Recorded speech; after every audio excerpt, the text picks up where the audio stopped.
Y'all ain't heard nothing like this before. Beat him in the head with this trilogy. Who dropped this for a certain demographic? Turn it up, blast. This is gonna be a classic. Facts. Not your run of the mill. Hey, paisans and comadres. Welcome to a very special episode of Gangsters and Cigars.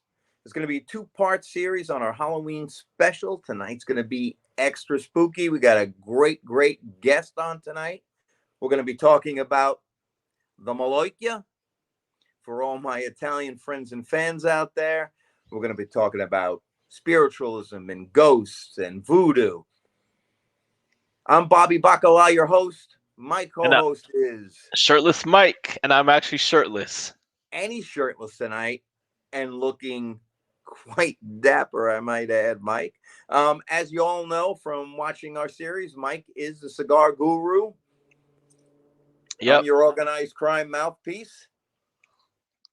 So tonight, I'm really looking forward to it.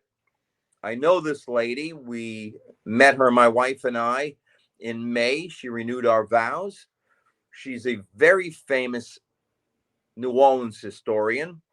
She's coming to us tonight from New Orleans. She's also a voodoo queen, a voodoo priestess, a spiritualist, a medium, and I'm pretty sure that I missed other acronyms that Mary will help me out with. Mary's been on the Travel Channel. Mary's been on the History Channel. Mary's been on the Ghost Channel. She's been on and has advised on movies. She has some books out. My wife and I has one of her books out that she was gracious enough to sign, and we took home with us. Our experience with her was amazing. She's an amazing person. She left a lasting impression on my wife and I. She's got a haunted museum that was killer. No, seriously, killer. And then she's got an upstairs apartment in this haunted house that my wife went on. I'm going to stop there and we'll talk about that. But without further ado, I'd like to introduce, I would say, my friend, because we've already met and had a, spiritual time together. So without further ado, Mike, I'm going to introduce Mary. Mary, thank you so much. Hi, everybody. Hello, Mary. How you doing? Welcome to the show. I know I don't know. I've been having a bad cold last week and just resurrected just for you. This is my zombie look, but that's what you get. I'm Bloody Mary. Hi, guys. Bloody Mary, and you're beautiful. So give me all of your acronyms because I only touched on a few. I know you. Oh, I don't know. There's a bunch, I guess. I'm an author. You mentioned that. I'm a ghost hunter. Yeah. Social historian, a teacher, a tour guide, a storyteller, all those things. But yes, I'm a Voodoo Queen in New Orleans tradition. I'm Voodoo Mambo in Haitian tradition. I am also Yaya Nakisi Malongo in Kago tradition. I do Qigong, which is a Tibetan healing art. I'm a Mama Isi of the River, born and raised Catholic, and a whole bunch more, and a spiritualist or spiritist. But tonight, I'm more or less here as a representation of New Orleans and her spirit world, but also her physical world. And a lot of people just don't know that New Orleans had the earliest Sicilian immigration in the country. And yes, that we were the birthplace of the mafia. And the first time the word mafia was written in any newspaper was for the Chief Hennessy assassination trial in New Orleans that almost put us to war with Italy, because there was a race riot, they called it, as they marched upon the jail when the very first organized crime families had been let out because the evidence had disappeared. All of them got lynched except for one man, and he is the great godfather, Charlie Matranga. Yes, that's my intro. And it's interesting because, as you know, I'm also Sicilian, and I only found out, I guess, within the past 10 years that New Orleans in the day was so prevalent with Italian heritage and with the mafia. And I did know that it was the first time that it was written, the word mafia, which which absolutely intrigued me. I go back to New Orleans often, like you and I had spoke about. It's probably one of my favorite places to be. I have an absolute, I don't know why, but I have an absolute connection there. Sicilian ghosts. It's got to be. They recognize you. They tap you on the shoulder. They say, "Lady, listen, dude, come here." It's got to be. And I know you told me also that when you do your cemetery tours, that you have some of the famous gangsters in the cemeteries there. Yeah, Trang, I call him the great godfather, the great godfather. And then we have the last true godfather from here, Carlos Marcello, who's also very intertwined in the Kennedy assassination. And that's where the murmuring of the ghosts are said to still talk, to still planning, still having something to do with that in the back of a few old bars and places where all this was allegedly planned. Right. And allegedly in New Orleans, am I correct? Yes. Yeah, that's also the ghost of Lee Harvey Oswald pops around. A lot of people don't know that either. He was working for Marcello at the time, and the very first phone call he made when he was arrested was to the strip club on Bourbon that Marcello owned.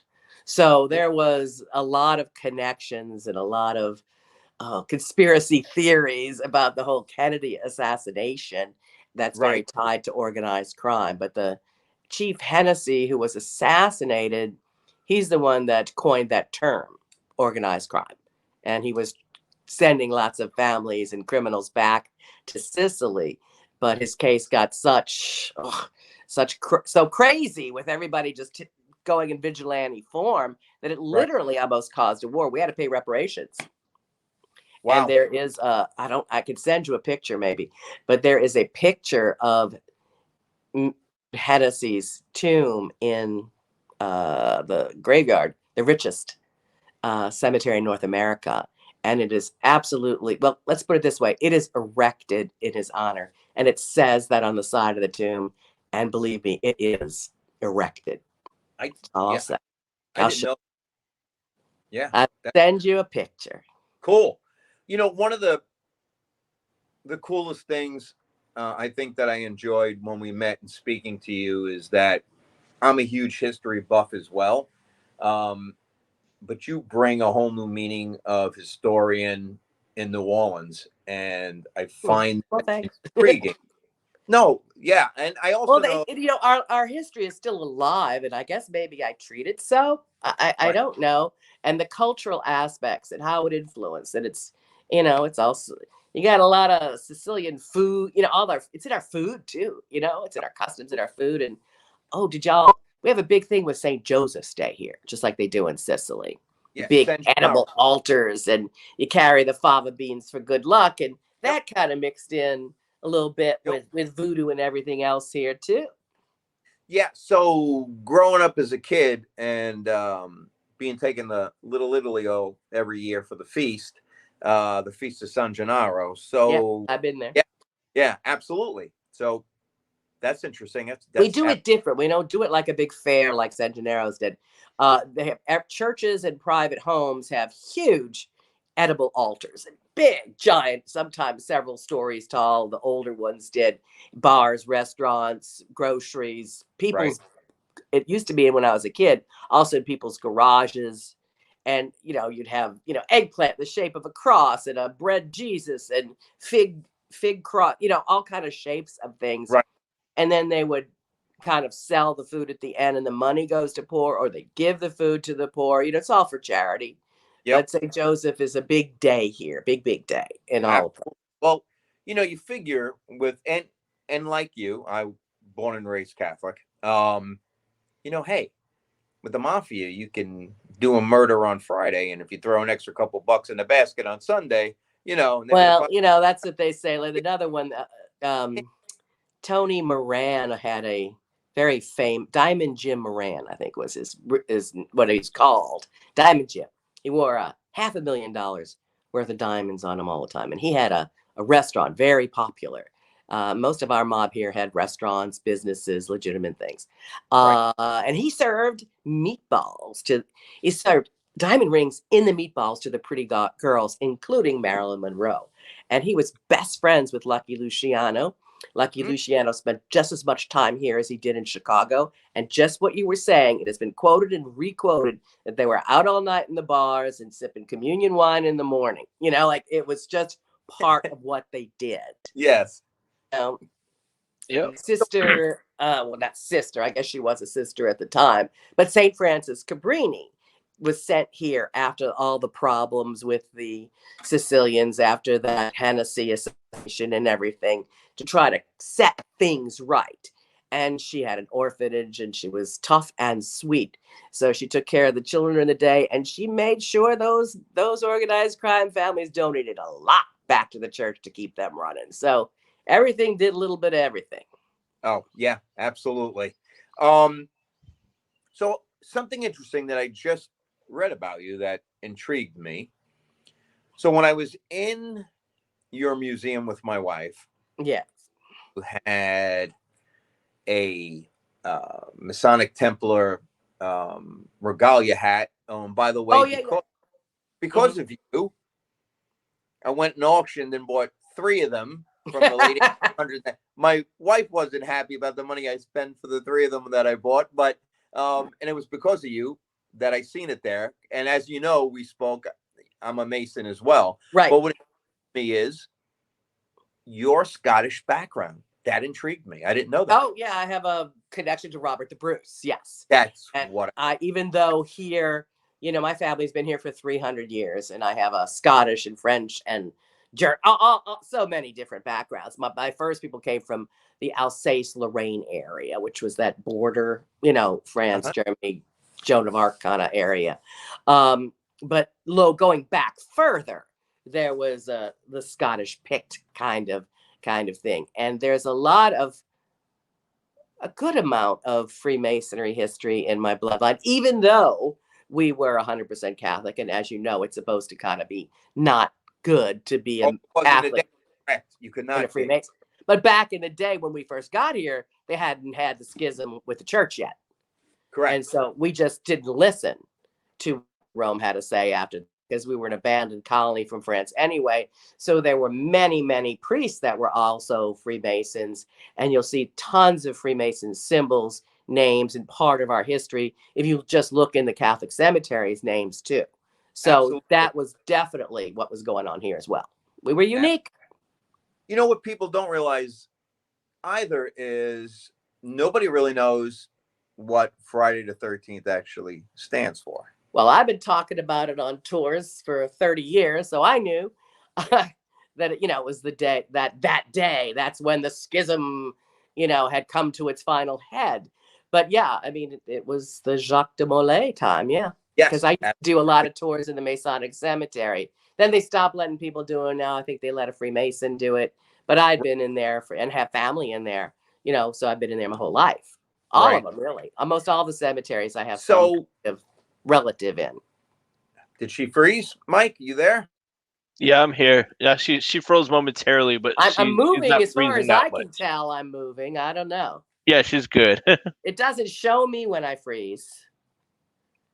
Yeah, so you're good. I see you moving. Well, hold on. I forgot to do this. Open the gates, Papa. Open the gates, Legba. 1, 2, 3. Open the way. I, Bloody Mary, I, Crow, I, Marie Laveau. Names unknown, then names unknown. Now I open the way. I ask the spirits that are here, that are near, to let this podcast go and clear. You can speak in as well and share for an EVP if you want to be there, but don't block our way. We mean no disrespect. We're open to the spirits today. Introduce yourselves to the spirits this time, guys. Spirits, I'm Shirtless Mike. Okay. Where are you? Did he freeze? Yeah, I guess he froze. So I'll just keep this going. Freemason man over there. Yeah, so Mary, how did you get involved in doing voodoo? I would say the spirits did. They woke me up since I was a kid, and I had to find out why. I wasn't getting all the answers correctly from the Catholic nuns in the Catholic Church, but Spirit made sure I bumped into people with the answers. I'd see rituals and things in graveyards. I'd see customs that I didn't understand, and answers I got didn't seem to make sense. So I continued to question. And a lot of the answers were found in voodoo. And then as a voodoo historian, trying to clear up some of the misnomers, because, being, of course, a religion that was born out of slavery, there was a lot of negativity said about that. And I think that was just to keep the people down. And I did not like that. And neither did the people I was working with. My sister was already involved in voodoo. And, I saw all of so many things that are thought to just be New Orleans customs that had a lot of their roots in voodoo. So I became an accidental or on purpose or perhaps pushed by Spirit historian on it. And Spirit wanted me to initiate. I worked with a woman who didn't have daughters, who was more of a New Orleans voodoo queen. And then Spirit still wasn't satisfied after I did that it was like, okay, the Haitian voodoo Spirit wanted to insist that I went too. And then it kept going on from there. But it made sense. At the time, it did not put down other religions. And I liked the way that it had blended in the other religion that was here, which was Catholicism. It was forced at the time, but they found a way to make it beautiful. And I don't know if I could pick this up or not, but if you look at some of the altars over there, they have a lot of Catholic saints that are blended in with them. And then there's a great respect for the ancestors. Of course, brought the whole ghost angle in home to me. And nature spirits. And I'm a swamp girl. And swamp magic is the roots of everything that's under here. And all blended together. So I liked it. So, it's like me.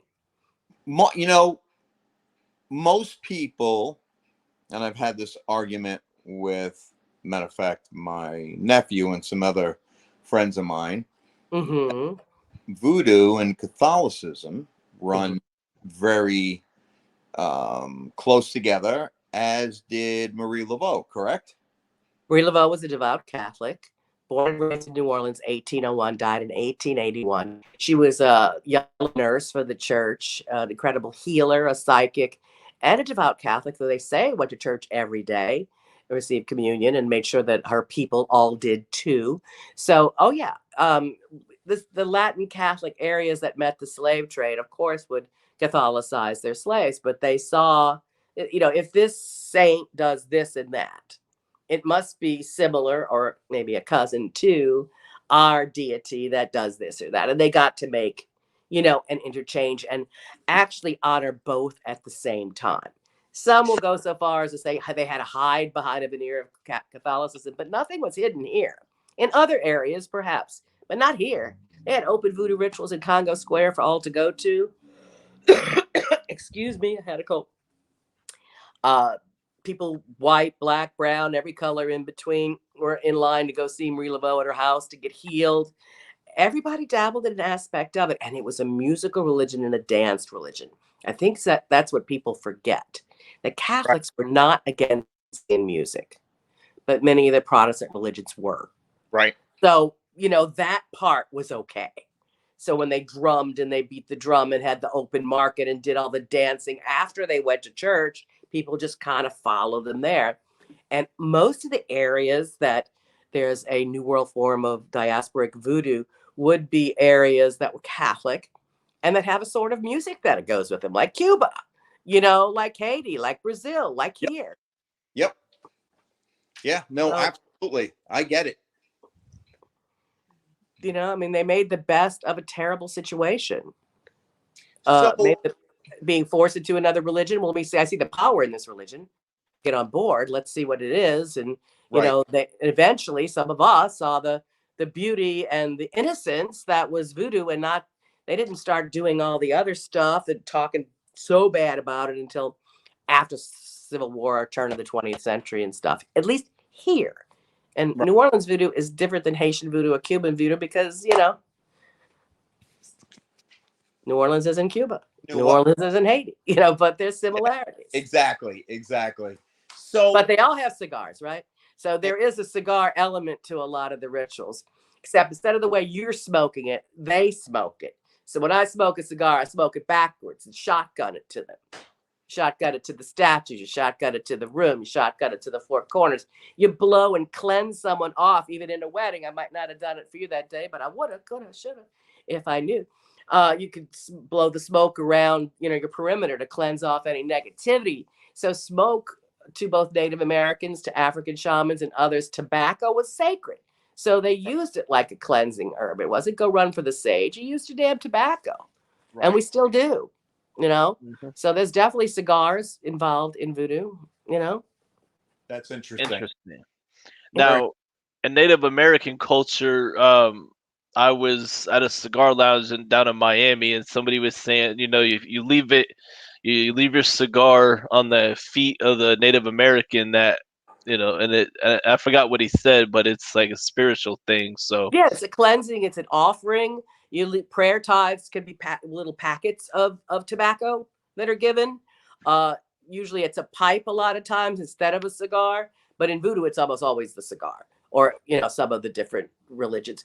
But yeah, you definitely give tobacco, put it by the statue, or put it on the plate where your particular stones are, or whatever is the representation of the deity. Absolutely. After you're done, you smoke it all the way down to 1 inch. And when it's 1 inch, then you put it at the statue or on the plate, generally. Let it burn out for the ancestors and things. So yeah, tobacco is healing. And this is before they start putting all the crap that they do in cigarettes. But tobacco itself, very sacred, And Native American Indian shamanism did blend in with the African shamanism here and other places, because both people were used as slaves at the beginning.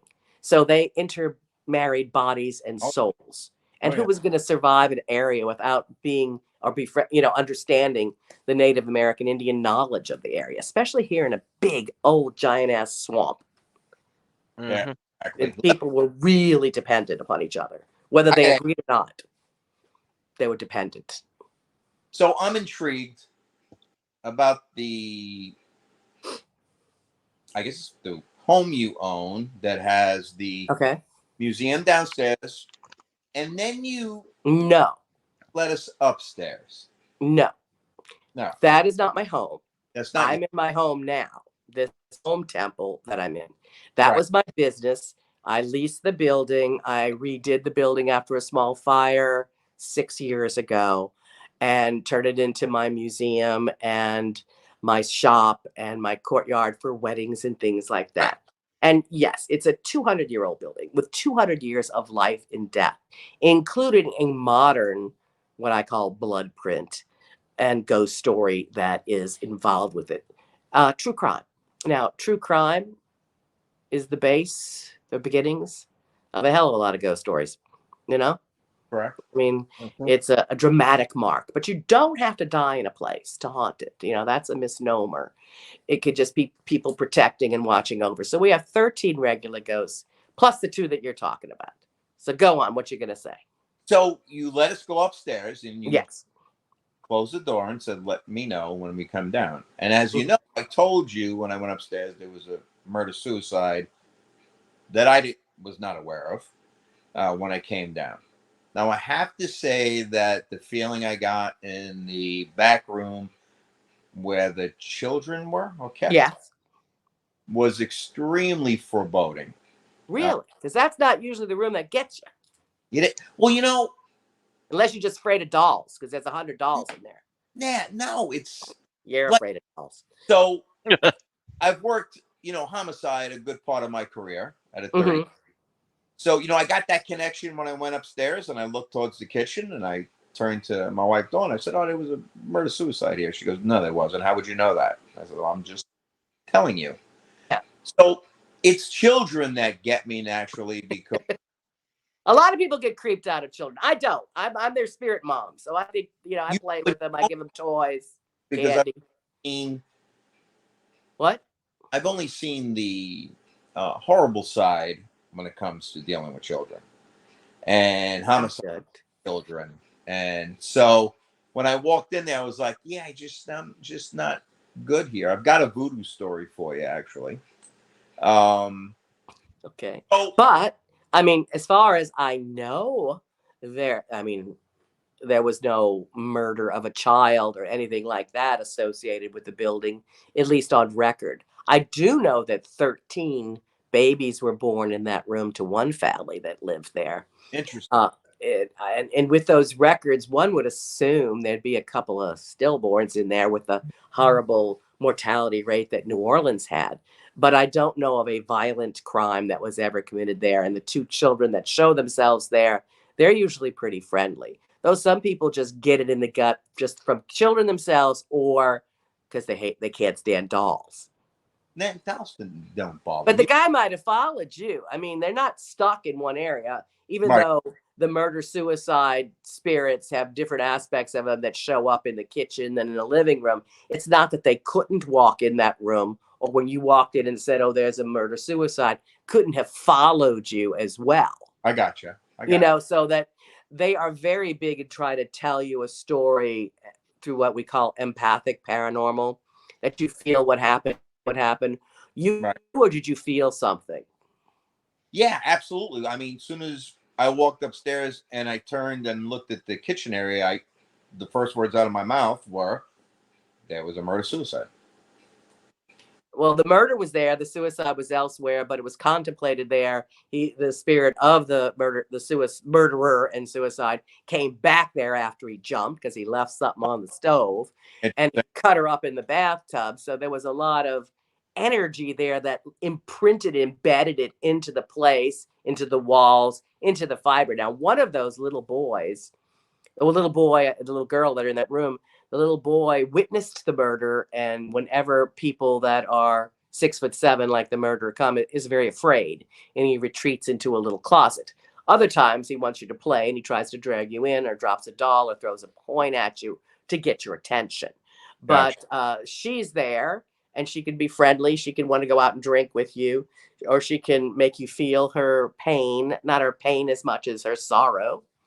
And he goes from, oh, what melancholy, I'm no good, for where he was writing about how awful he was on the chair, to kind of reenacting chopping her up in the kitchen. So it depends on what area and what time you're there, on what kind of mood you're going to bump into. That's interesting. Very interesting. Now, what's really interesting and sad, and at the same time, is that a long story short on this story was after Katrina, there was a fight. Basically, she was trying to get him off the lease, and she thought he was cheating on her, and there was a fight. Crime of passion, quickly he strangled her, and that was the only thing that was quick. And then he went to work, came home, chopped her up, cooked her in the oven, stored her in the fridge, trying to get rid of the evidence. For 13 days, she slow cooked, and then he wrote all kind of things in a diary on the specifics of what he was feeling and how worthless he said he was. Wrote things all over the walls: look in the oven, don't look in the oven, I'm worthless. And then went and jumped on the top of a nearby hotel. But his spirit came back because he definitely left something on the oven. He had a suicide note, which brought them back there. They found her still cooking at the time. But one of the odder things that happened, I believe, is that they blamed, a lot of them, people and podcasts blamed her. They said, oh, she should have known better than to anger a veteran. And a lot of people took the PTSD angle. Everybody had PTSD after Katrina. This is a year after Katrina, and they stayed through the worst of it. And they hadn't checked and balanced their old PTSD from whether it was war or abuse as a child for her. And there was sex, drugs, and rock and roll. Lots of drugs involved with this story, too, which does not help the situation. Self-soothing and, wasn't being treated PTSD. But they blamed her. And she was stuck in that death mode when I first got there. She didn't seem to know that he had done this or believe that he would do this. It took some talking and soothing and cleansings to let her know, because she was stuck at that moment. Right. Now she's a growing spirit, and I've always believed that spirits could grow after death. And she's a growing spirit, and she helps others. She wants to come down when there's a reading about a bad relationship. She wants to go party with bachelorettes. They were both party kids, bartenders. And it was just the wrong time, and it was dark here after Katrina, and it just kept getting worse. And that year after, when this happened, was the worst time. Crime rate has never been higher before or after. The good guys that built our town, the spirits, living and dead, they were gone. Everybody here was just a mess. We called it Katrina crazy, but it was a form of PTSD. Now she's got more karma to deal with than just her, but now that her side of the story has come out, she's a growing spirit. The Me Too movement helped, letting her, talk about her. She wants you to know she's a poet and a dancer and not just a murder victim. All these things that helped her grow. Do you speak to her? Yeah. Oh, yeah. And she speaks through people sometimes and they're not even expecting it. Oh, I speak to her. We play her music. We bring her gifts. There was just an anniversary 2 weeks ago. And we know she likes crazy sunglasses and they both like Jägermeister. And I'm sure they'd love a cigar if you want to send one to them. I'll make sure I light it and smoke it for them. They like, there's cigarettes all over, there's money all over. And twice a year, we take the money and we donate it to New Orleans Justice Center to stop domestic violence through the name of Addie Hall. And there's songs about this and books about this and TV shows about this. They're considered the last 2 Katrina victims. And they only lived up there 36 hours when this happened. It wasn't really their home yet. They hadn't unpacked boxes. It was everything about what they brought in with it. A lot of people wanted to blame it on voodoo because it was a voodoo spiritual temple at the time. But that's just because it was an easy thing for the media to do. It had nothing to do with reality. But what they brought from outside was dark for everyone. Wow. But they're growing, him slower, but they're growing. But it's interesting that you felt it that quick. I had a forensic woman up there once. She said she doesn't usually connect with, ghosts. Right. But she walked in the bathroom. She's like, I see a woman floating in blood. She goes, I never see anything. Why am I seeing it? It must just be my mind. I'm like, nope. And she couldn't believe that she actually knew that. You, on the other hand, don't seem to have any qualms to saying that you walked right into the place and knew what was going on.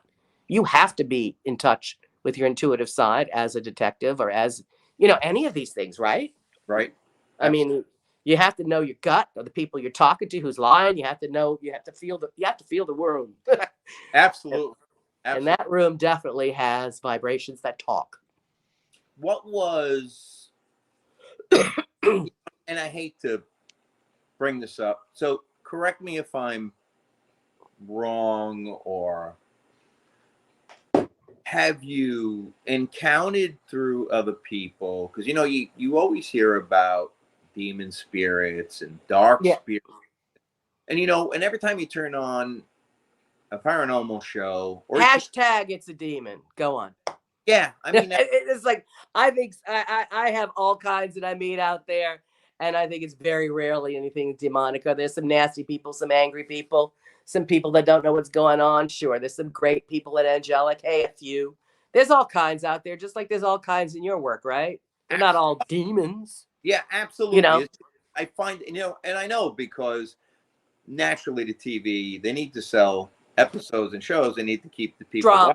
Everything's a demon. Everything's a demon. Yeah, it's very annoying. Right, it is, and it turns me off of a lot of. Maybe some of these people really believe that, or once they started, they can't turn back. Right. I don't know, but I don't find that way. And I find if I do run into something that's very dark or very demonic or whatever, that I usually give respect to that too. It's like, hey, I'm not here for you. You stay there, I stay here. I'm on my way. And I don't usually have any big problems. Well, I mean, you have studied and studied and studied, so I'm sure that. Oh, I've encountered. I've done many exorcisms. It's not all from demons. Right. There are attachments that could get on people that just get in deeper and make you all confused, and they have to be removed. There's hitchhikers that can follow people that can give you a full house. I've had all these things. Right. There was something evil. No, I'm sorry. It was not evil. There was something very hungry here after Katrina. I think it was latched on to a bit to Zach and Addie as well as the rest of the town, because all I did for like 3 years was banishings and exorcisms on people, places, and things. I don't think it was evil because it was amoral. I don't think it was human, demon, or any of that, or elemental. Right. It was more of a bottom feeder kind of a thingy, like another life form that was just directional and going through what it was doing. It was like saying, would you say a lion is evil if he ate someone that was in a path? You know, especially if he picked off the weak one at the end of the trail, wouldn't that be their nature? Right. You wouldn't say that was evil or a demon. But there was something here that was unleashed, I believe, through the levee breaks that just stuck around and was latching on and draining life force and making a lot of people lose hope, power, and vital energy. It wasn't demonic or religious or that, but it needed to go. It needed to be transformed. It was very hard work. On the other hand, I've met not your more well-known biblical demons, but there are lesser demons that are thought to be the demons of diseases and such like that. I've met a few of them, and I've absolutely had a huge encounter with a demon of suicide that seemed to have latched on and make people get more hopeless and despair that I literally had to have a battle with. And that was from a family person who committed suicide, but I was trying to heal it along the way, you know? Right. And it just kind of like got in for a little bit and it had to go. So as much as you don't want to believe that that stuff exists, it can be, whether it causes it or it comes because of those despair, I think depends on the situation. But to do a good cleansing, a salt bath, perhaps even another baptism, to do regular spiritual cleansing / exorcisms, hey, they never hurt, you know? Just do the cleansings of the place, of the person. I don't worry about it, though. You know, people are always worried. Oh, we go to the cemetery, we run into a demon. Why? There are dead people in the cemetery. They were ancestors. They built this town. Why do you think that's the only place you're going to find spirits? It's everywhere you walk and everything you do. You're not the first person that's been in that spot before. Why fear it? Just know who you are, your strength in what you do, and walk forward. You know, hey, tip your hat on the way. Like, hey, I'm here, you're here. Go ahead. Do what you got to do.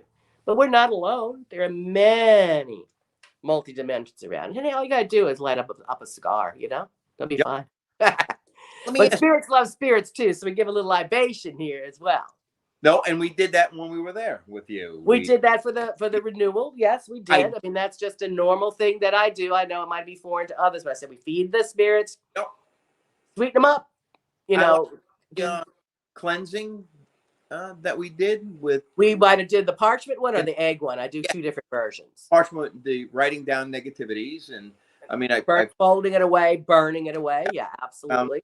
You know, I found that it was very peaceful, actually. We have to get rid of things that are still in us, that are taking up space, that aren't serving our highest good, especially when we're trying to tie in and bring in something new, renew, like a renewal at a birthday. So you want to, sorry about that.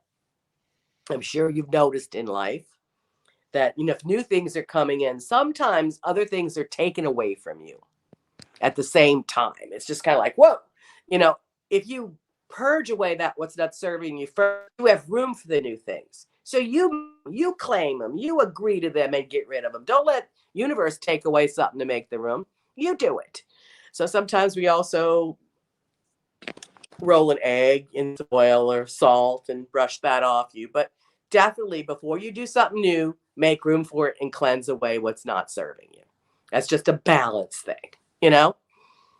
I know a lot of our fans and stuff don't understand, which I find intriguing, the burial process.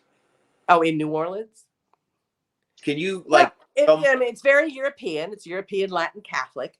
We read tombs. We do, contrary to what people think, we do below ground burial every day. We always have. We always will. That old adage of we don't because of the water table is not true. We still do it, and there are 100,000 people below the ground we drive over every day that'll agree with me. However, we went to above ground burial in 1789. 1, severe shortage of land, and 2, it was already the custom of the Spanish who were here in charge at the time. And they made us a more enlightened and growing city instead of a forgotten military outpost, which is all we were to the French. So we had a severe shortage of land, a growing population, and the highest mortality rate in North America. Simple logic. it makes more sense to build up than just down. You could fit more people.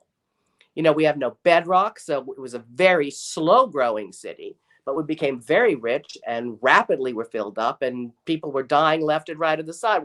This above ground reusable concept worked for us. No rock, stone, or pebble. We made brick. As an average was a 2-shelf family tomb, which only means 2 people at a time in a coffin, usually below most of them. There's a dugout brick lined little basement called the caveau, means cave in French. It's an ossuary brick line, like a basement. So 2 people die. When they're decomposed, you take out the first one, throw away the coffin, take the bones, drop them down below, put the new coffin in, and keep on recycling. Coffins fall apart in most cases very quickly, though we did have some kick-ass cypress that keeps on kicking.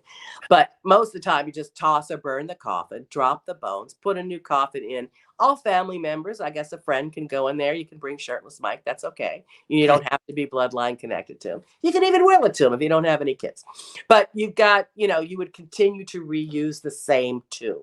Takes longer now than the typical year and a day without embalming, because nobody embalmed at the beginning. Nobody really embalms most anywhere else except us. So it could take 7 years, 10 years. You got to check it every once in a while, take a peek in to make sure they're done. The bones must be dry bones, no muscle or anything attached before the process. So recycle. We were green early on out of necessity. And it works. It keeps on going. And this is done all over the world in Latin Catholic areas, all through France, obviously all through Spain, through here, other parts of Europe, South America, Central America, etc. And you have a family tomb. Sometimes there's clubs. There's a whole Sicilian road. I didn't get to take y'all to the graveyard, did I? No. Whole Sicilian area that they call Banana Row out in Metairie Cemetery that Mr. Matranga is watching over, the great godfather. There's the Minerva Society, the San Giuseppe Society. It's a lot of Italian society tombs that when the people moved here, they moved in the same neighborhood and they died in the same neighborhood. So they put them all together. And in that way, you're paying a certain amount of money, be a part of the club, and you get a condo shelf and you share with the brothers and sisters of the club. Interesting. That reduced funereal costs as well. So that worked. So you had family tombs. You had the big, what we call society tombs. We still have below ground tombs. We have the first attempt at mausoleums in this country. So, death became big business since we had the highest mortality rate. And people kept coming because we were the richest town in the country. They kept coming, they kept dying. So this system worked. And we just made more and more cemeteries as we figured out how to pump some of the land dry, which was not easy. We were 80% swamp. Wow. And 80% of New Orleans flooded in Katrina. There's some easy math there. Yes. Going right back to the way it was. Yes. So we did what worked, and the above ground worked, and you stick with something that works, and you pass down a tomb, you're going to continue to reuse it. Cremation didn't become popular to the late 20th century. To Catholics, are still a little iffy about it. Want you to go back in the tomb. But, we definitely did what we had to do to make it work. There was so many dead people, and so little land. But funereal customs last longest in a culture and are very important to a culture. How you treat the ancestors in the now is very important. And they still watch over you, and you should watch over them and treat them well in life and give them a good funeral. So those are the belief systems that were shared by a lot of people here. And it's forgotten because people don't want to think about death so much right now, Yeah. It was part of thinking about it a lot more so in past generations. But so what's the veil? You hear the veil. The veil is thin. The veil. What's the veil? The veil. Well, you could lift the veil. You could, like the psychopomp means you're like on both sides of the veil. You're both 1 foot here and 1 foot over there, that you can communicate or kind of feel both. And I think that is what is intriguing to a lot of people who don't travel out of the country much. When they come here, it's like an old city. And they feel that life death, or they feel something they can't identify. So many thousands of people say, oh, I want to move here. I want to move here. I don't know why. They always say it like that. Big, huge port town. So many of your ancestors probably came here, probably died here. Their spirits are probably still here. They recognize you. We're a port town on the physical plane, but a portal where the veil is thin on the spiritual plane. So they keep coming and going, in my opinion. Interesting. Very And this is interesting. the time of the year that it gets thinner and thinner and thinner till it's supposed to start getting thicker and thicker and thicker after the 31st. So we have All Saints Day, that's very big here, November 1st, Toussaint. Then, of course, everybody's loving All Souls Day, which is also known to other cultures as the Day of the Dead. Those are very popular times for Catholics. And they were big here. You go pray and talk to the spirits, and you used to picnic with them. I still do. We're first at the graves and decorate the tombs. And some old customs are still barely hanging on. Do you have, well, I know, is it more tourist visitors that come see you during this time because they think God, yeah. right. Almost everything is tourist visitors for this. I mean, sometimes there's some locals that come to some things, but oh no, I mean, the French Quarter is almost all tourists, Yeah, but absolutely. hey, just for the record, there was one point that the French Quarter up till about 1959 was 85% Sicilian. Yes. It was called Little Palermo. Yes. That I knew. After the Civil War, and when the French Quarter was kind of turning into a slum as the old rich was going away and the new rich was coming in, a lot of the old mansions, including our most haunted, the LaLaurie mansion, where Madame LaLaurie, who tortured her slaves, even that our 40-room mansion became a 40-family tenement house, mainly Sicilians. So there was a big change of families in the French Quarter, Sicilian families, to what it is today, starting around 1960. Interesting. A lot less residents now and more visitors. Oh yeah, I read the a short book on the LaLaurie Mansion, which I found. I gave you my big portion of my book is on it. Yes, you did. Hauntings, Horrors, and Dancing with the Dead. Plug. Go on. Shameless. What we call shameless plug. Shameless plug. Should have brought the book. You should. Actually, I can run upstairs and get it in a moment. That's all right. I'm sure I have one somewhere too. I'll have to get a copy for Shirtless Mike. I think he can read. Yeah, I definitely can read. There you go. That is good. So that reading is good. Excellent. Absolutely. So what was your question about the LaLaurie Mansion? Oh, I found it intriguing. I found it interesting that they were able to hoof it out of Louisiana. Victim. Yes. Like she went out the side road that went out through the lake as opposed to the river, which is what everyone was expecting. Right. That's all. And then made her way slowly but surely to Paris, where she lived and died. And then she was shipped back eventually, Really? Did not know that. So her dying breath, she insisted that her body be shipped back to native soil, and eventually it was. So people thought it was in the family tomb at St. Louis 1, but recent interment records couldn't prove that she was deposited, though we have definitive proof that she was sent back. I have run into her spirit intentionally many places, including Paris, where she died, where she lay buried for a year and a day before she was exhumed. In Po, where allegedly she was attacked by a wild boar, which caused spiraling her to her demise. I've been where she lived, where the funeral was, all these different places over the years. And my family, my great-great aunt, actually built the mansion on the corner of Royal and Governor Nichols. And I felt her spirit and met it with good times and bad times in all of those locations, except at the alleged tomb in St. Louis 1, which I do not believe she's in. But she didn't make it back here. Where she went after that, we do not know. So her spirit's here for sure, though. Is it still at the mansion, allegedly? What? Her spirit. Yes and no, because I don't believe people are stuck. I mean, it's followed a couple of people home. I've done about 5 or 6 different exorcisms on people. So she might be more localized there, but I also ran into her spirit in Paris, in Po, in a few different places. So you're not like stuck in one place. You don't have to get plane tickets and worry about the flesh. You can pretty much zap all over the grid real easy when you're dead. Some people easier than others.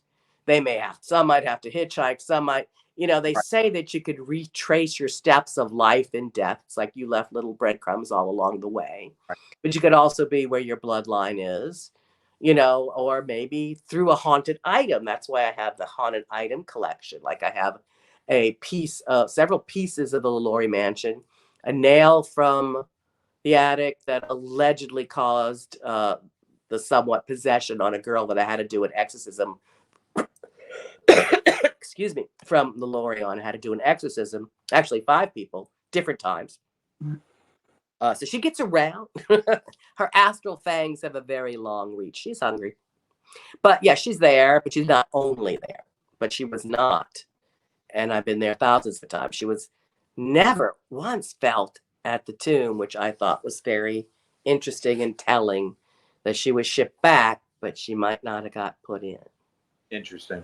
The bar, the dungeon, which what's the deal on that? I mean, you hear people talk about it all the time, and it was a really cool place when I was underage. Snuck in there. Exactly. It was great. It was a great little tiny creepy bar. A lot of musicians went there, and it was fun. Right. As time went on, it got a little more touristy and whatnot. It never had all the, somebody start trying to associate it with a ghost story down the block or something, but that added on way after the fact. That was never part of its heritage.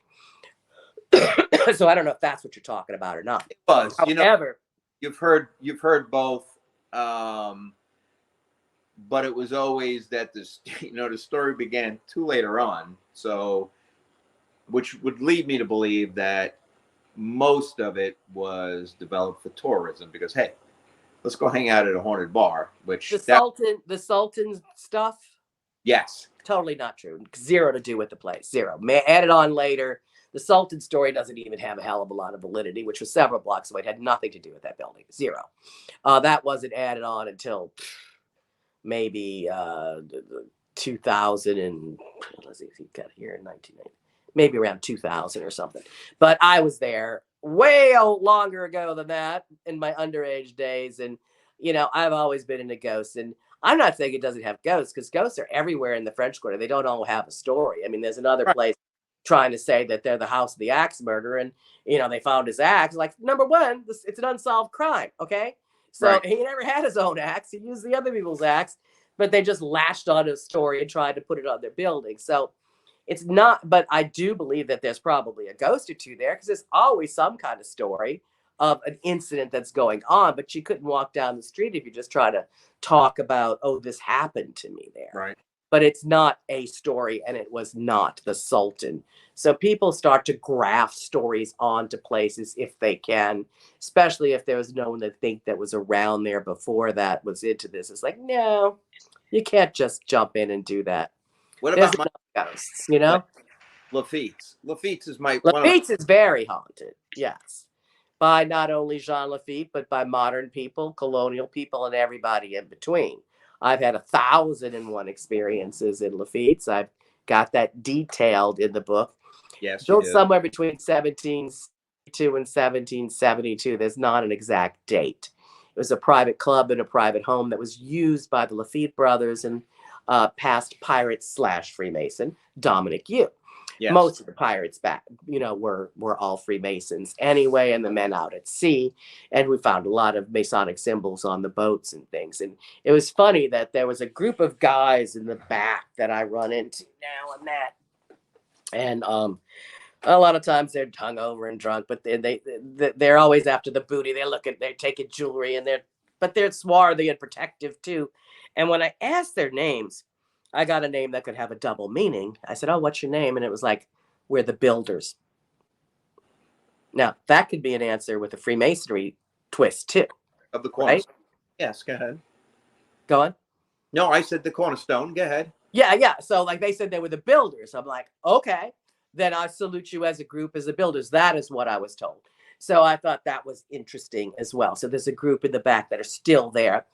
I saw these eyes in the fireplace, which I still have a belief that that's where the treasure is. But again, the treasure may not be money and gold, but maps or a cornerstone or something in there that has information leading you to another place and another place.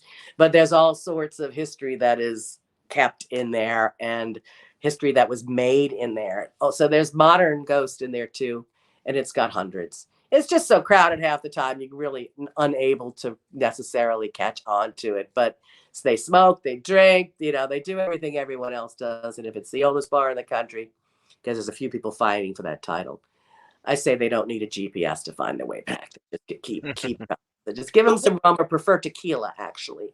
There was a shortage of rum, and they brought in agave from Mexico through New Orleans. I'm a tequila guy. You give them some of the old stuff that they were used to, you give them what they like. And most important decisions in this country, and I don't agree with this, were made with drink in hand in the past, and maybe too many drinks sometimes. But, you want to do it not to get people drunk, but it's the socialization aspect of it. The smells, the aromas. Yes. The things that people liked in life. If they can experience them with you, through you, and afterlife, so be it. Doesn't cause any harm. Question. Yes. How? Now I understand. Excuse me. Can I grab my water for a second? Oh. Thank you, because I've been looking around for it. I don't know. I moved places a few times. Absolutely. I'm surprised I'm talking so much, because I had my water. Man, this is an interesting conversation for sure, man. I never thought I would be so interested, but I mean, she definitely keeps us interested, So don't call me in the middle. I don't know. Somebody stole my damn water. I'm getting mad. Hold on. All right, take your time. Don't call me in the middle of the night telling me you're getting some dreams or something, Mike. I don't want to hear it.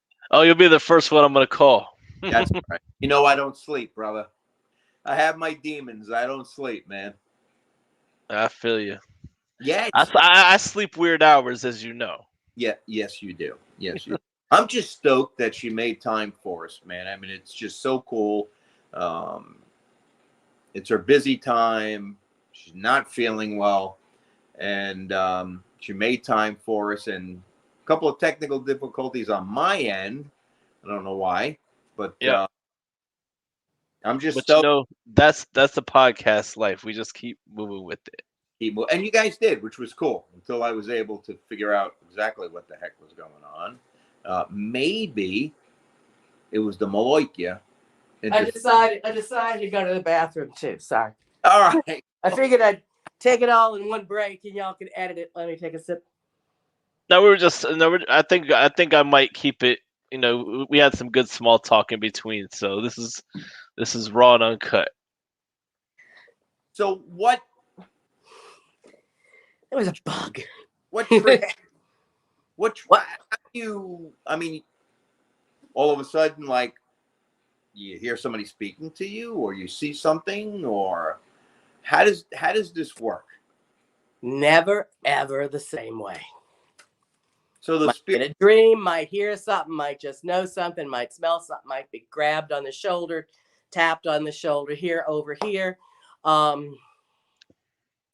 Someone else might walk up and say something at the right moment that's an answer to something that we're all looking. They don't even remember saying it.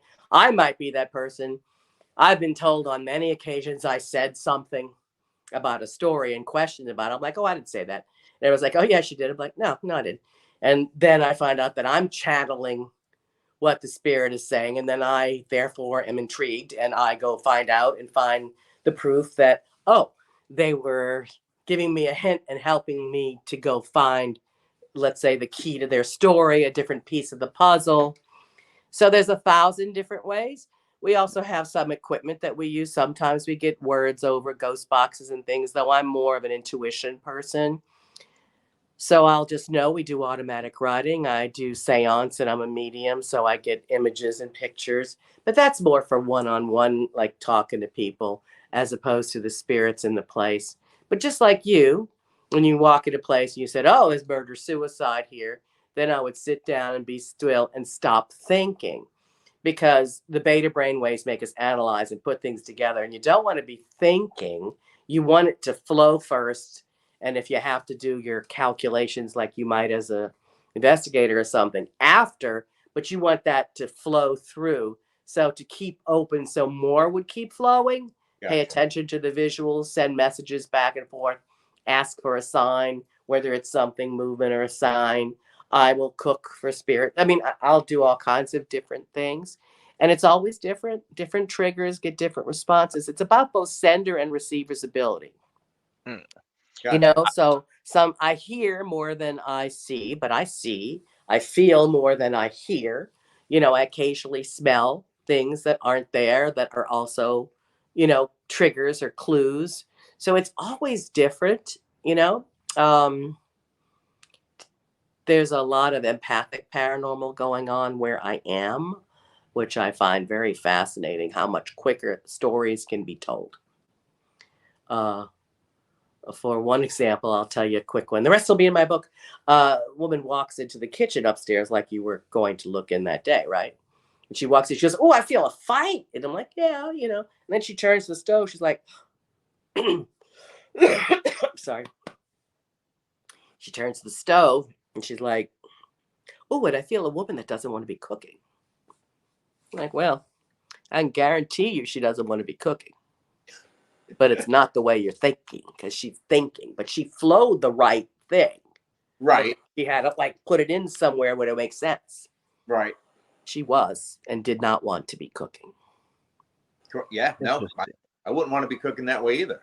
Right. Same here. But so the woman got the right message, but how to filter out what's your ego and what you put into it compared to what the, you know, direct messages is always a fascinating method of communication. So maybe you can help me with something. Maybe. So I've been searching the past, well, since 20. So I used to run a pretty wild lifestyle, to say the least. So I had a massive heart attack. Got airlifted. I'm in the OR. And I code. And I can hear the conversation with the doctor and his team. Right. As clear as you and I are speaking. Gotcha. But I've coded. Right. Then there was just a deafening silence. And there was no running through daisies or rainbow or every mistake. Oh yeah, I've had that happen. And every screw up in my entire life. In like 2 seconds or less, right? Yeah. Right in front of your face? Yeah, it wasn't pretty. No. So but it helps you know what the key thing that is that you need to fix. Did you fix it? Yes. Okay. Works like a charm, doesn't it? Yeah. I almost ran into a tree when I was very young, and I was woken up at the very last second, and same thing happened. It's like my entire life, which was pretty young at that time, flashed before my eyes, and it happened in like 2 seconds, you know? Just the bad, not there was right. no. It's what you came here to fix, what you still needed to fix. Now get up on your ass and fix it. Well, I thought, I said to my wife after recovery and stuff, and she going on, and I said, I got to tell you, that wasn't frightening. It was the knowing that I wasn't here for whatever short period of time, and what was shown to me, and I was like, well, he must have been saying to me, it's time to stop being an asshole. I've just, I couldn't figure anything else out. You had time to change it and you listened. A lot of people don't listen and they have those experiences many times. I mean, I was young, but I knew what my flaw was from that before, my eyes, and I hadn't done that many bad things because I was like 19, but I still got that. And I've had negotiations on the other side and come back several times since then. That's wild. I mean, I've been in firefights, I've been in shootouts, and nothing's ever fazed me. It's like, I'm still here. So when those incidents happen, I was like, oh, okay. Well, it is what it is. But that was frightening. But I think I was trying to search for something that was pretty much right in front of me. Just things need to change. Right. You and know, at least you got the message, and you got a second chance or third chance or whatever it may be. So is that having one foot here and one foot? Is that how you would explain that? Or no? Kind of, because you weren't gone. You still had a great attachment to your body. You can, in people in comas can easily, walk. When we're in dreams at nighttime, we can sometimes do astral travel or astral journeying. Right. But that's not exactly the same as here and there, but it's similar. But yeah, you still have an attachment to your body. And some say for another several weeks after you're dead that you're still very close to that part of your soul that was in your flesh.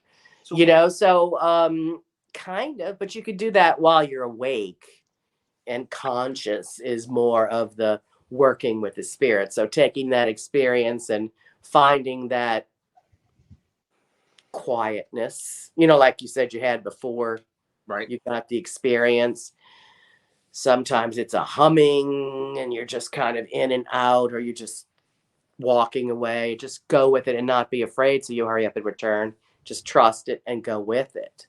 Trust. We don't have a trust a lot of times when we don't have the experience that we'll be able to come back. I went with my mom to cross over. My curiosity almost got the best of me. And I was walking actually before her, I guess, waiting for her. And I definitely saw the light, and I was like, oh, and it wasn't like super bright light. It was much different. And I was very intrigued, and I was, getting closer and closer to it. Thought I was going for her, but I was getting, the light was just too great. And if my husband happened to wake me up at that moment to bring me back, or I probably would have went a little too far. So you have to know when it's too far, but you have to not fear it either. I gotcha. Why did they say that 3 o'clock in the morning is the witching hour? Oh, it's not.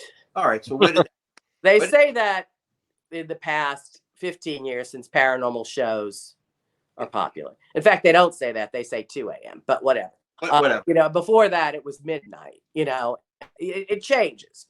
I did a lot of ghost hunting or work at sacred sites in Europe, going both to Sicily and to Greece and to all of those places. And high noon is the big time. There's an African talk about the 4 moments of the sun: noon, midnight, dusk, dawn, kind of thing. The 4 different divisions. Right. And midnight isn't 12 a.m. necessarily. It's the mid between sunrise and sunset. You have to do a little calculation, generally between 11 and 12, 15, 30, something like that. So I don't think that's at all necessary. But ever since the shows came out, it's 2 o'clock, it's 3 o'clock. There's a bunch of different spirits that come out at dawn, and there's different spirits that come out at dark. And, there's that. But there's also you. You are unique. If you were a morning person your whole life, you like to be up at 4 a.m. Am I there? Yeah, at 4 a.m. Then you're probably going to be a 4 a.m. ghost because you got up at that time. If you're a night person, you'd probably be more of a night ghost. So I don't think there's any absolutes. But when you're sleeping and in the great REM state and things happen, and a lot of times you get up and look, it's the middle of the night, like, 2, 3 o'clock. But it depends on when you went to bed to begin with. Yeah. Now, all this talk about, spirits and everything, my aunt, I was visiting my aunt back in August. My cousin Vinny, he passed away last year. And so she was saying that, she was telling me a few different instances, like, that she's experienced, first originally before his daughter was born, my grandfather, before he passed away, she was on the phone with him. And did he smoke a lot of cigars? No, he smokes cigarettes. Okay. Well, the whole place just starts smelling like cigarettes or cigars. So I was looking around going, what's burning? Yeah, so my grandpa was on the phone with my aunt. Hey, and he said something about how's Vinny and his baby doing, and she was like, Daddy doesn't have a baby, and then like and then a few months later he passed away, and then soon after that, my cousin Vinny, his wife Mary, they called her saying that that they were pregnant, with Right. their daughter. And then another instance, my cousin Vinny's daughter, actually, after he passed away, like, she encountered him in a dream, and she was describing what he was wearing, which at the funeral he had, a suit, but nobody ever said, or my cousin Mary never said that they put a separate outfit, which I forgot what color. It had something to do with green or Mhm. whatever, but like underneath the suit. And then so she described what he was wearing, and she never told anybody, and then so their daughter was able to describe that. And then my aunt also told me that she sees his birthday, like 717 or the number 17, all the time. And when I was sitting there inside her house, like, she allowed me to smoke cigars, and uh inside her house, and I was looked at my cigar band, and the 2017 was on the band. So as soon as she told me that story, 17 was on the band. Is there any like significance to that? Like, because Sure, there are different signs that people give. Numerological signs are very much a part of what you could get to the spirit world. Numbers, repeated numbers, and things. Everybody has a different way of showing themselves. If I get a spirit coming in to a seance and they show me a number, I'll tell that person to put the number out, to do something with that number. If I see them smoking a cigar, I'll make you get a cigar. Eating a certain thing, like, definitely I was smelling smoke in here right when I was looking around like that, and I knew, I was like, wait, I didn't light anything, and no one else is here in the house. So I you got to give him a cigarette. But besides that, was she pregnant right before he died? I believe so. They found out a little bit after he passed Right. away. Well, what I was going to say is that people don't realize this, but the ancestors include those not yet born. I have had many encounters with the spirits of unborn children, or who were just about ready to jump in because they've already picked their family. So she probably got to meet him as a spirit baby, is what I'm saying, and get Oh, the wow. information directly from him. Plus, in general, children are just more open with being able to relay what they see without Yeah. having any fear of stigma, people making fun of them. My son was extremely psychic from the moment that he was verbal, explaining things that he could not have known. And I have a what is he now? Almost a little over 8-month-old grandchild, and I definitely met him several times before he was born.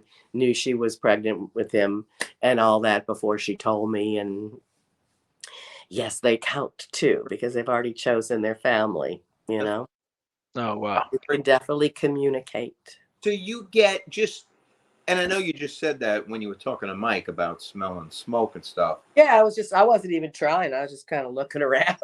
You can get that just by, well, we're not in the room with you.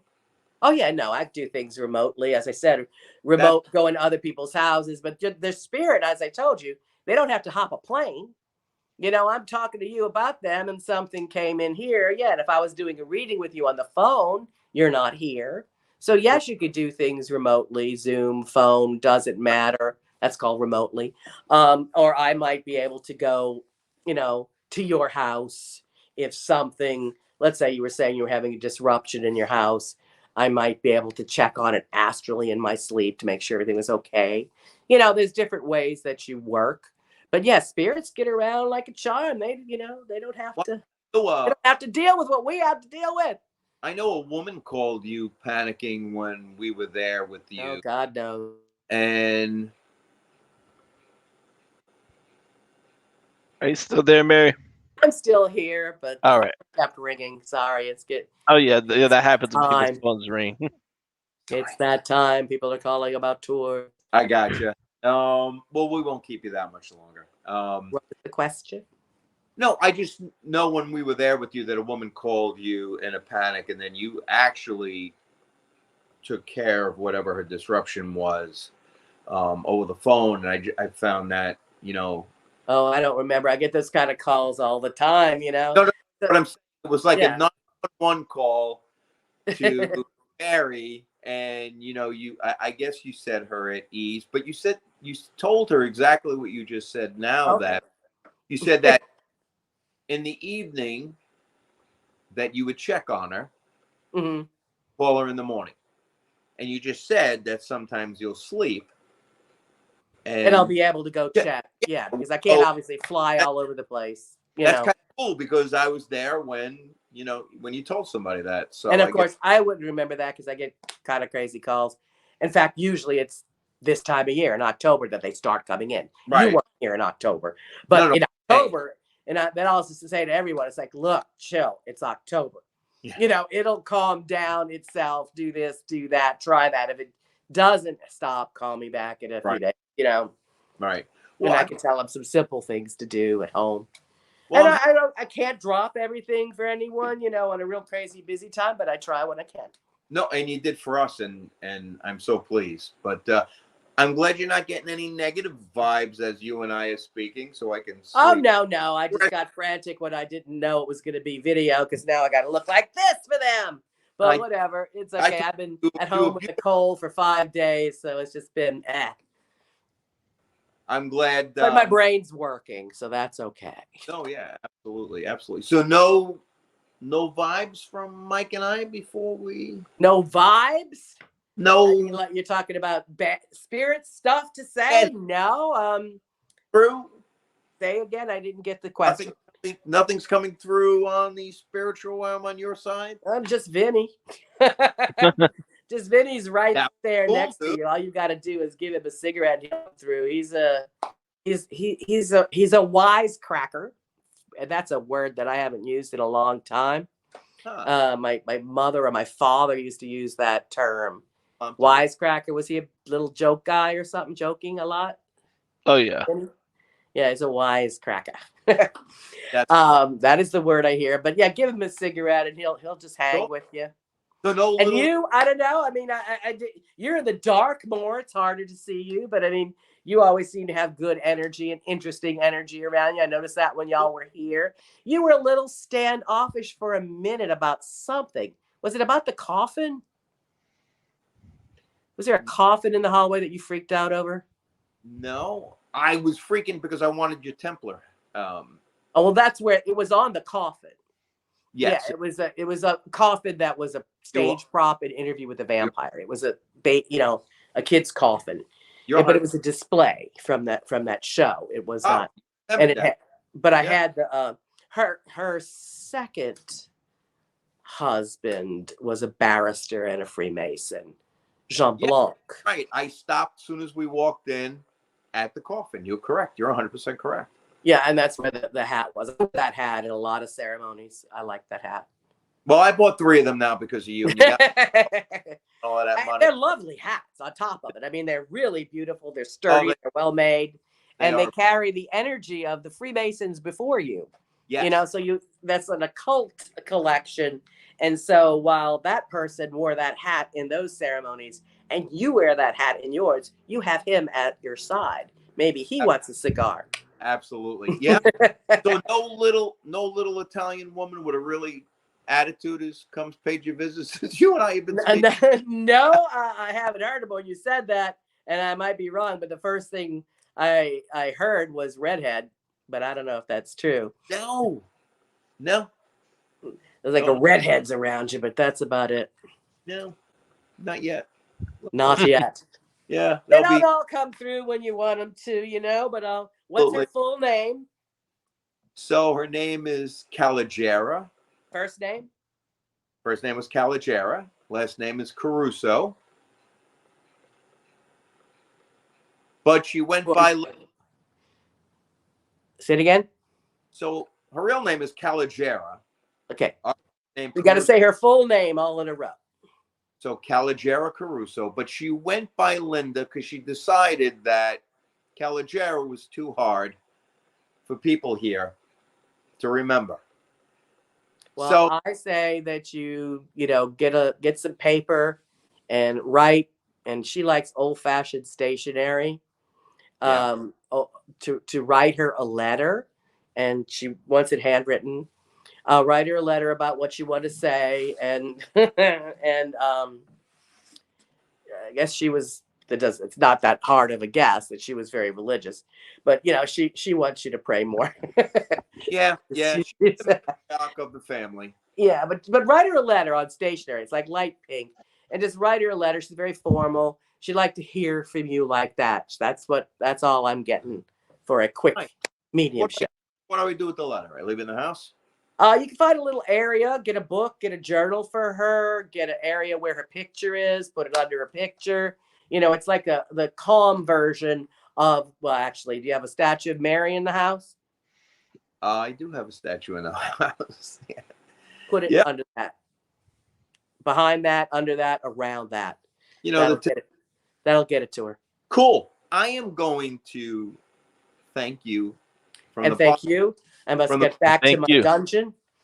Yes. I hope to see you soon. We were supposed to be there this week, but Spirit Airlines screwed up my flight. Yeah. Well, it's going to be a crazy busy week, but next time you come, let me know in advance. I'll take you.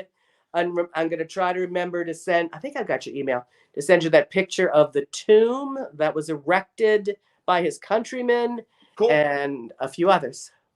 Hey, send me your address and I'll send you a Care Patrick smokes. Oh, yes. And by the way, BloodyMaryNewOrleans.com for all the rest of you when you come to New Orleans, or even if you want to do something remotely, give us a call. Bye. Thanks, Mary. We appreciate it. Nice to meet you, Mike. Thank you. So for our friends out there, Mary is the real deal, guys. Oh, thank you. Look her up. Go look at her website. Her website is really badass. It tells you everything about her. It tells you everything about her stores. Show you a little bit of the room while I'm leaving the way.